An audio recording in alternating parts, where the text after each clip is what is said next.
উনি মাগরিবের নামাজ, এশারের নামাজ পড়ে একটা মসজিদে শুয়ে পড়লেন, আর শুয়ে শুয়ে হাদিস পড়তেছেন। কি পড়তেছেন? কথা বলেন। আর মনে মনে ভাবলেন রাতটা মসজিদে কাটায় দেই, ফজরের নামাজ পড়ে আবার বেরোবো। কিন্তু দারোয়ান এসে বলে মসজিদে থাকতে পারবেন না, ওঠেন। দারোয়ান আছে না? কথা কন। আহমদ ইবনে হাম্বল বললেন, আমি শুধু রাতটা থাকতে চাই, আমি তো ফজরেরও মুসল্লি, ফজর নামাজ পড়বো তো এই মসজিদে, আমার থাকতে দাও। দারোয়ান তো দেয় না, কেন? মসজিদে থাকার জায়গা না, যান মিয়া। উনি যে আহমদ ইবনে হাম্বল এটা চিনে নাই, থাকতে দেয়। কি করবে এখন? উনি কাঁথা গুছিয়ে হাদিসের কিতাব নিয়ে কাঁধের মধ্যে ব্যাগ নিয়ে মসজিদ থেকে বেরোয় গেলেন। কি আর করবেন, প্রচন্ড শীত, আর কাঁপতেছেন, বুড়ো মানুষ।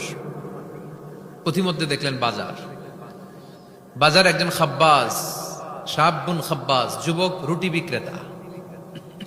সে রুটি বিক্রি করে, চুলার মধ্যে রুটি সেকে। সে যে সালাম দিল, আসসালামু আলাইকুম। যুবক বলে, ওয়ালাইকুম আসসালাম। আহমদ ইবনে হাম্বল বলে, যুবক, আমার যাওয়ার জায়গা নেই, সফরে বেরিয়েছি, খুব শীতে কষ্ট পাচ্ছি, রাতে যদি তোমার এই চুলা থেকে একটু আগুন পোহাই, কোনো সমস্যা? যুবক বলে, না না, সমস্যা না, আহলান ওয়া সাহলান, খোশ আমদেদ, আসেন আসেন, আপনি আগুন পোহাইলে আমার সমস্যা কি? সুবহানাল্লাহ পড়েন। আল্লাহ শুকরিয়া করে উনি বসলেন আর আগুন পোহাচ্ছেন। আর খেয়াল করলেন যুবক রুটি বানায় আর পরে আস্তাগফিরুল্লাহ, রুটির দলা বানায় পরে আস্তাগফিরুল্লাহ, খামির বানায় আর পরে আস্তাগফিরুল্লাহ, রুটি নিয়ে উনুনের ভিতরে, চুলার ভিতরে সেকা দেয় আর পরে আস্তাগফিরুল্লাহ। দোকানদারের কাছে কেউ আসলেই সে রুটি দেয় আর পরে আস্তাগফিরুল্লাহ। ক্রেতার কাছ থেকে টাকা নিয়ে ক্যাশ বক্সে রাখে আর কি পড়ে? আবার রুটি বানানো শুরু করে আর কি পড়ে? খালি এটাই পড়তেছে। ইমাম আহমদ ইবনে হাম্বল তো অবাক, কিরে এটা আবার কেমন যুবক, খালি আস্তাগফিরুল্লাহ। উনি প্রশ্ন করলেন, যুবক ঘটনা কি? আসার পর থেকেই তোমার দেখতেছি তুমি রুটি বানাও, রুটি বিক্রি করো আর পড়ো আস্তাগফিরুল্লাহ, মালাকা ইয়া শাবাব। যুবক বলে, আস্তাগফিরুল্লাহ আমার সবচেয়ে বেশি পছন্দের আমল, আমি সব সময় আঠার মতো ইস্তেগফারের সাথে লেগে থাকি আর সব সময় পড়তে থাকি আস্তাগফিরুল্লাহ, আর এর বদৌলতে আল্লাহ আমারে মুস্তাজাবুদ দাওয়া বানিয়ে দিয়েছে। সুবহানাল্লাহ। আহমদ ইবনে হাম্বল তো অবাক, আনতা মুস্তাজাবুদ দাওয়া, তুমি মুস্তাজাবুদ দাওয়া, রুটিওয়ালা। আমি এত বছর হাদিস পড়াই, আমি তো মুস্তাজাবুদ দাওয়া না, আর তুমি রুটি বেচো বাজারে, তুমি মুস্তাজাবুদ দাওয়া, তুমি দোয়া করলে সব কবুল হয়ে যায়। যুবক বলে, না আনা মুস্তাজাবুদ দাওয়া, আমি আমার জীবনে যত দোয়া করেছি কবুল করে নিয়েছে কে? আল্লাহ। সব দোয়া কবুল করে নিয়েছে আল্লাহ, একটা দোয়া ছাড়া।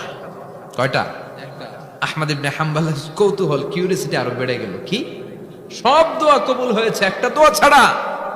মাযালিকা দুআ ইয়া শাব, কি সেই দোয়া?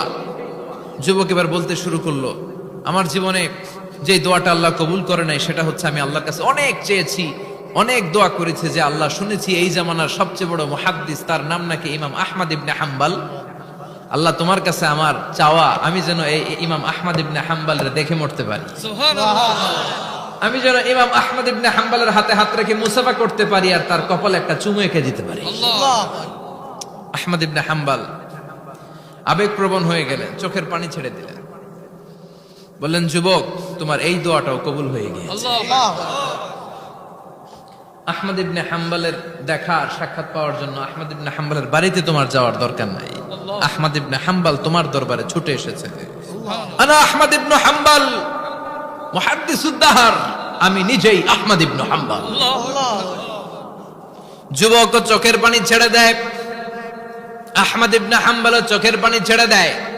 যুবক চিৎকার মেরে ইমাম আহমদ ইবনে হাম্বলকে জড়িয়ে ধরে, হাতে হাত রেখে মুসাফা করে, কপালের মধ্যে চুমু খায় আর আল্লাহর শুকরিয়া করে বলে, ও ইমাম, আসলে এই দোয়াটাও আল্লাহ আজকে কবুল করে নিল।